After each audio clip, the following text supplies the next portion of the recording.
how you can't rebel against this regime. If you do, you'll be purged, you'll be killed, you'll be jailed, you'll be put in a labor camp, right? So they have to do it. They have no choice. But all of that said, whether it's coercion or enthusiasm, the fact is this regime goes on. This regime is fighting an unlimited war. They've got 2 million people of military age. They've got 120,000 kids attaining military age every year. Yeah, that part. So and they're willing to go on. The CIA, they do calculations. How long with the body count strategy? How many years or decades would it take to gnaw through all of this? North Vietnamese manpower. Well, many, far more years than any American president is going to have at their disposal, right? Whereas the U.S. is fighting this war on the assumption begun under Lyndon Johnson and carried on to a degree by Nixon, that if we kill enough of them, then they'll quail. They'll give up. They'll be like, okay, the game is not worth the candle, and they'll stop. Mm-hmm. But that never. They are able to replace all the casualties and still increase their forces in South Vietnam every year of this war. There's never a point where West Berlin hits what he calls the crossover point, where the Americans are going to be killing more people than the North Vietnamese can put into South Vietnam. Right? Mm-hmm. Never, because their will is unlimited. So you were mentioning their kind of U.S. strategy. Obviously, the war of attrition, or the idea of being able to kill high numbers of, the Viet Cong would, in theory, lead to, Hanoi actually coming to the peace talks. One of the ideas was that graduated pressure theory. Saw this kind of originally being promoted in the Kennedy administration, right, and then carried into Johnson. Can you maybe speak to what that original plan was? And I mean, as we just kind of, as you just laid out right there, it was always kind of doomed to fail. Yeah, well, graduated pressure was, I talk about the political scientists who dominate in the Kennedy and Johnson administrations. And this is the circle around both presidents, led by Bob McNamara, the Secretary of Defense, by McGeorge Bundy, generally known as Mac Bundy, the National Security Advisor, Dean Rusk, the Secretary of State. And, these guys come to the conclusion that, well, we don't want to hit North Vietnam really hard because that will then bring in the Chinese, so we'll have a Korean War scenario. And, remember, Korean War destroyed the Truman presidency. Truman doesn't run for re-election in 1952 because he's so unpopular, because the Korean War, which he appeared to have won in 1950, is still going on in 1952 because the Chinese came in and widened the war, right? So all these presidents are just like really worried about that possibility. And with China in the Cultural Revolution, with Mao acting crazier than ever, like he probably would come in, right?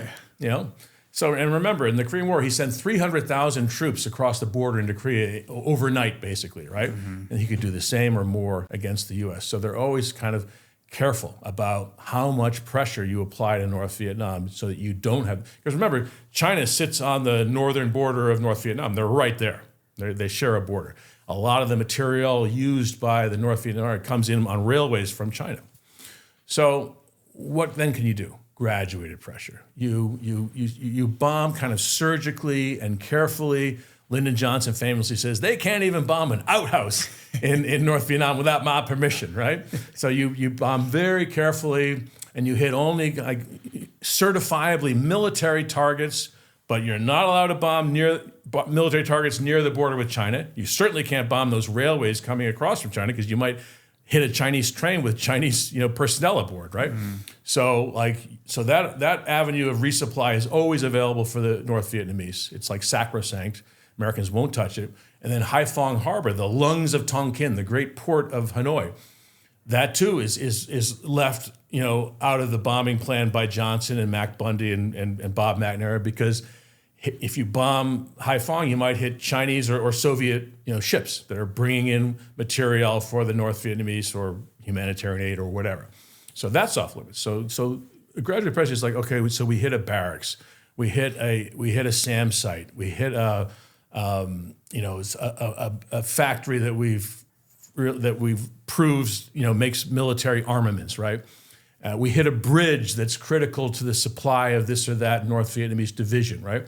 So these sort of pinpricks, and the idea is, okay, if that doesn't get their attention, then we'll add more targets to the list. But again, pinpricks. And another problem with graduated pressure. Oh, and Mac Bundy defines it as we are going to bomb in North Vietnam for deterrent effect, not destructive effect. I mean, it's like insane on his face. If you're going to fight, you fight. And what is deterrent versus destructive? You have to destroy things, and if you're trying to cow and demoralize the enemy, you have to really destroy some things, right? But they're terrified of widening the war. So, so there's no way to really engage. And then, in 1965, when they begin Rolling Thunder, there's like 700 flak guns defending the entire North Vietnamese airspace. By 1968, when they terminate Rolling Thunder, there's like 4,000 flak guns. There's like advanced fighter aircraft. There's like dozens of SAM sites. There's sophisticated radar nets that track all the American aircraft coming in from the carriers in the Tonkin Gulf or the ones coming in from Thailand. So the shootdowns. I mean, we lose 1,000 aircraft over North Vietnam, right?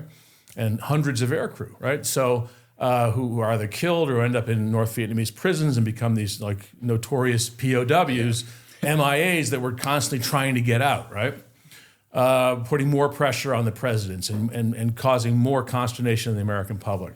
So, graduated pressure is a huge failure because, and I think you can say, oh, in retrospect, in hindsight, everything is clear, but they couldn't. Well, they what they should have known is that they're fighting this really hardy enemy that's fought the French. First they fought the Vichy French and the Japanese, and then they fought the French that came back after World War II, and they never let up, even though the French were like using more air power, more firepower, and they figured out ways to fight them, and they kept going and kept adding to their army.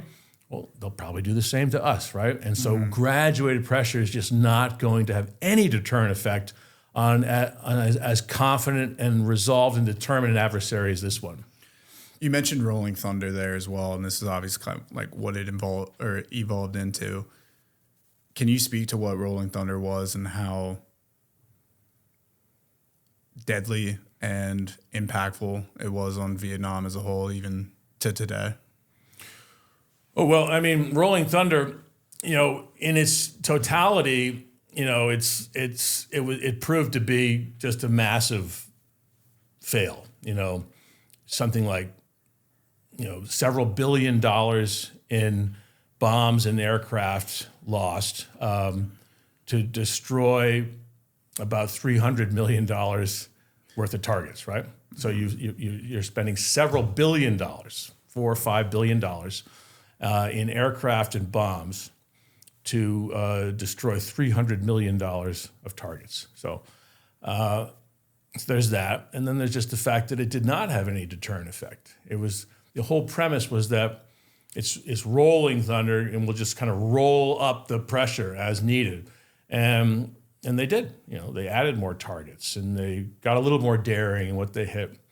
But it was never enough, It's Nixon in 1972 comes in with linebacker 1 and linebacker 2, where he unleashes the B-52s on North Vietnam. See, LBJ didn't hardly use the B-52s in North Vietnam.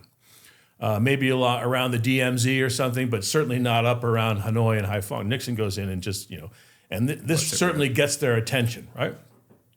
That's 1972. The war's been going on now. We've been in it for 7 years. It's too little, too late, right?